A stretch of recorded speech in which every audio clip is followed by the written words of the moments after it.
और चलिए फिलहाल आपको सीधा लिए चलते हैं प्रेस कॉन्फ्रेंस में। पुलिस कमिश्नर अजय पाल लांबा फिलहाल एक प्रेस वार्ता को संबोधित कर रहे हैं। उनके खिलाफ ये कार्रवाई की गई है।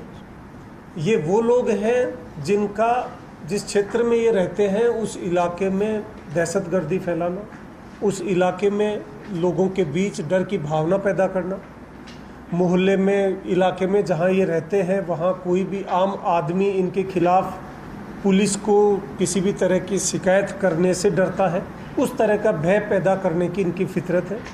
ऐसे अपराधियों को चिन्हित करके उनके खिलाफ एक सामूहिक रेड आज जयपुर शहर में डाली गई।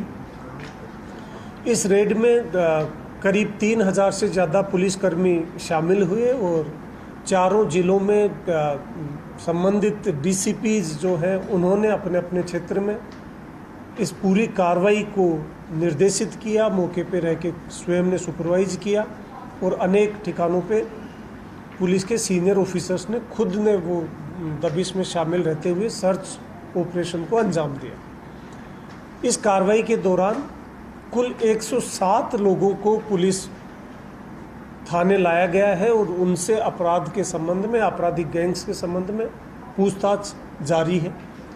इनकी पूछताछ के आधार पे और रेड के दौरान, तलाशी के दौरान जो कुछ संदिग्ध वस्तुएं मिली हैं उसके आधार पर 4 केस एक्साइज एक्ट के, 3 केस आर्म्स एक्ट के दर्ज किए गए हैं। इसके अतिरिक्त एक केस जुआ सट्टा का जो आरपीजी अधिनियम है उसके तहत भी दर्ज किया गया है। इस सर्च के दौरान एक अपराधी ऐसा भी मिला है जो चित्तौड़ में शराब के ठेकों पे लूट करने का वांछित है और ग्रामीण जयपुर ग्रामीण जिले के रेणवाल थाने का भी वो स्थायी वारंट है। इस प्रकरण में एक अपराधी ऐसा भी पकड़ा गया है जो सांप्रदायिक सौहार्द को बिगाड़ने में, जो सांप्रदायिक दंगे हुए थे 3 साल पहले चोमू में, उसका भी एक अभियुक्त इस रेड में गिरफ्तार हुआ है। इनसे लगातार पूछताछ जारी है। इनके सहयोगी जो हैं, इनको शरण देने वाले जो व्यक्ति हैं, उनके बारे में लगातार पूछताछ चल रही है।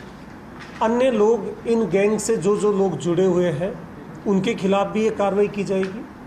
पूर्व में भी जयपुर शहर में जो गैंग्स ऑपरेट कर रही है उनके खिलाफ करीब 8 महीने पहले एक सामूहिक रेड जयपुर शहर में हुई थी। उस रेड के पश्चात अनेक ऐसे अपराधी जो तत्समय पुलिस के राडार पे नहीं थे, वो नए अपराधियों का पता भी उस पूछताछ से चला था। वो सारे अपराधियों को भी उस सूची में शामिल करते हुए जो सक्रिय गैंग शहर में ऑपरेट कर रही थी उन सब के ठिकानों पे ये दबिश डाली गई है। इनसे पूछताछ के पश्चात इनके और कौन सहयोगी हैं जो इस तरह की वारदात में शामिल रहते हैं उनके खिलाफ भी कार्रवाई की जाएगी। ये जो गैंग्स हैं वो मेजरली जिस अपराध में ऑपरेट करती हैं वो अपराध है फायर आर्म्स का यूज करते हुए अपराध करना, अवैध वसूली करना, जमीनों और व्यापारिक लेन देन के विवाद को मसल पावर के मार्फत सेटल करना। इस तरह के जो अपराधी हैं उनके खिलाफ ये कार्रवाई हुई है।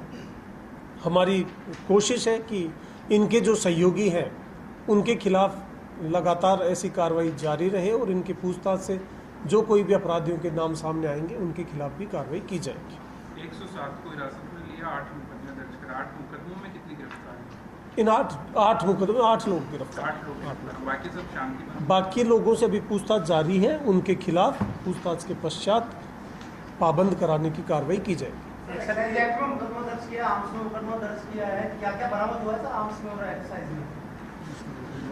इसकी डिटेल हम आपको उपलब्ध करा देंगे। जो आर्म्स एक्ट के जो मुकदमे दर्ज हुए हैं उनमें एक तो 3/25 आर्म्स एक्ट का है जिसमें एक देसी कट्टा बरामद हुआ है।